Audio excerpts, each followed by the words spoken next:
Hello and welcome to my channel. I'm Jasmine Goodwin of Jasmine Goodwin Designs, and today I am excited to show you how I'm using the latest Convert to Curves feature in the latest Affinity Designer V3 version. This feature was released very recently, just last week, and I have been using it a lot lately for my watercolor art. So I am excited to share with you how I used to do these backgrounds for my artwork for both creating stickers and using it in my patterns, and I'll show you how to use the new Convert to Curves feature for your watercolor artwork or for any artwork that you have that it's pixel based artwork. So the first thing I want to show you the way that I used to create those backgrounds in my artwork, and they're still valid and you can use them if you want to as well, but I feel that with this next version it makes the process so much more efficient. So I'll show you the most efficient way after I show you the other two ways that you can do backgrounds on your watercolor artwork. So first, let's select this pixel layer, this yellow watercolor flower, and one of the methods that I use to create backgrounds for stickers and use kind of medallion style for my patterns is to first make sure that I have the selection. So you can make the selection of your pixel artwork two ways. If you like shortcuts like I do, you hit Control and click on the thumbnail, and that would make a selection of your artwork, and then Control D to deselect. And then the other way that you can do the selection is once you clicked on the layer, you go to Pixel at the top and then Pixel Selection, and then select here where it says From Layer, and it makes the selection. So the first way that I used to do the background was to create a new pixel layer right above it, and then in the pixel selection, go ahead and use the grow and shrink method, and then just grow it by, let's say 30.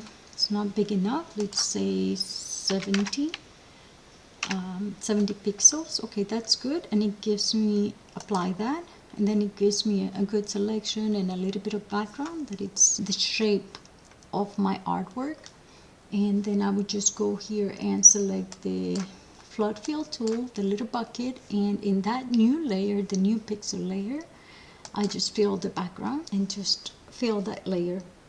Okay, so now Control D to deselect, click on the move tool, and then I just want to move it right behind in my layers, in my layer panel, and I have a good kind of, see, the one reason why I didn't use this one that much in the past was because even though it conforms very good to the shape itself, it's still kind of ragged a little bit. So that it's a way you can still use it if you want to, but I'll show you the other method that I used in the past, because I didn't like that, was to then, instead of doing that, go ahead and use the pencil tool, and then with the pencil tool just go very close around it and create the shape, right?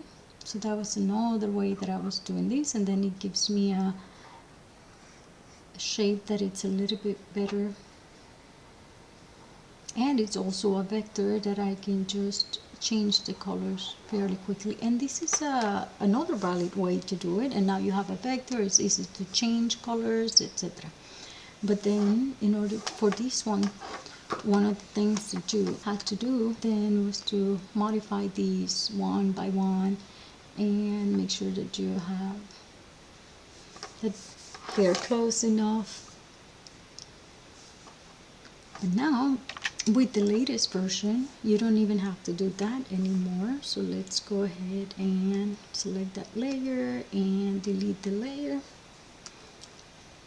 and make it the most efficient way. With the latest version of Affinity V3, it's to Control D to deselect, and then select the layer. Again, you can make the selection using the Control and click on the thumbnail, or you can Control D to deselect, or you can go to Pixel Selection from Layer. I still kind of like to add here in the background just a little bit. So the one thing that I still want to do is to go in here in the pixel selection and grow it by maybe 15-20 pixels, and that gives me just a little bit bigger. Actually, let's do it by 30, because that gives me just a bigger selection, but just a bigger shape, and I may not even have to make any modifications to it. So just apply that, and when you go to vector and convert to curves, it's going to create that shape for you. So now it's a curve, so it's a vector, and I can go ahead and go to the move tool and just move it behind the actual artwork. And then if I just need to change the color, I can just change the color very quickly, and it's the right shape. With this one, what you can also do is now add a stroke. Let's add a color, and it's a big stroke, so that's probably, it's 20 points, or make it a little bit smaller, and that's fantastic. Now I can use this watercolor flower with this background and select both layers and group them, and I can use these as a sticker that I can upload in my website.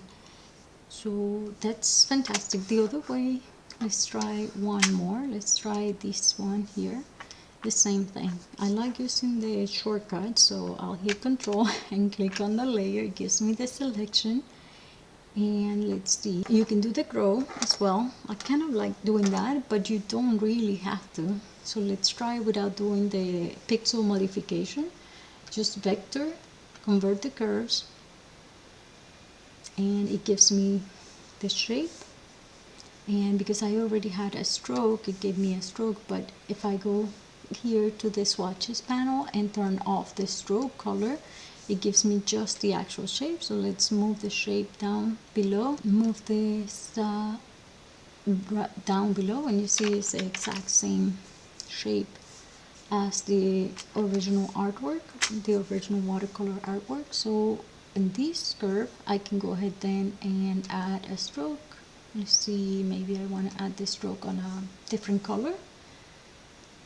And it makes it so much easier to change the colors when you have a vector, and you can see that the curves are smoother than when you do the actual pixel layer. So I like that. It's a lot more efficient, and you can use these different colors for backgrounds to match your backgrounds if you are working on a pattern that has multiple layers, or you can just use them for stickers. Cut some stickers at home using your watercolor artwork. So let's do one more, because I am super excited to show you this, because it's super efficient with this new convert the curves feature in this latest version of Affinity. So let's select the last one, Control, click on the actual, yes, click on the actual thumbnail, and then let's pixel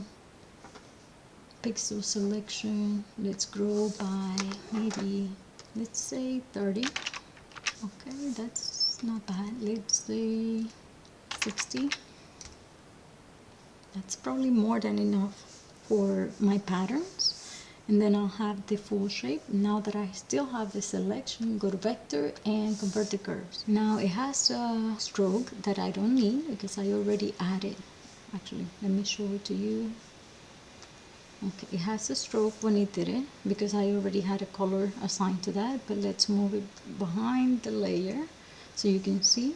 But I don't need that stroke because I already added some pixels to the actual original selection, and I have a background. So I can still add a color. Let's say I can still add a color. Let's select the layer and increase the size. I don't know, depends. Like for example, something like this would be good for a sticker. Everything is covered, it looks good, but you really don't need that. For my patterns, I think this is perfect, just more than enough. So I hope you learned something new. This is very exciting and hopefully makes your process a little bit more efficient if you need to create some backgrounds for your watercolor artwork or for any pixel-based artwork that you have. Thank you so much for stopping by. Have a great day.